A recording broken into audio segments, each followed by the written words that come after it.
Hello guys, in this video we will see how to install Tor Browser on Kali Linux 2025.3, but the process is same on all Kali Linux versions. First open the Firefox, then go to Tor project.org, then click on download Tor Browser or click on this download Tor Browser, either is same. Then click on download for Linux. See, download started and it is zip file and its size is 118 megabytes. Wait until download completes. Once download completes, then we will extract and we will install. Okay, this will take time. In meantime, please subscribe my channel for more tutorials.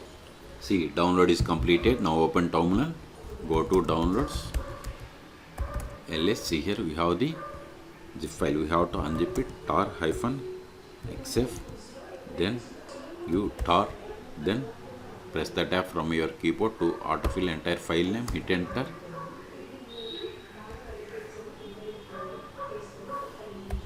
ls. See, here we have the Tor Browser folder. Go to that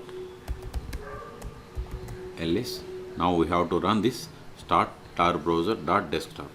No need to give sudo, just give ./start, then press tab to autofill entire file name, hit enter. At a moment it will be opened. See, you got the Tor Browser. See, here connect to Tor Browser. Every time we have to click on this connect, but to connect automatically you have to enable it. Then click on connect. See, we have successfully connected, and see here the default search engine for Tor Browser is DuckDuckGo. Okay, so we have successfully installed. So in this video we have seen how to install Tor Browser on Kali Linux 2025.3. Okay, for more tutorials please subscribe my channel. Thank you.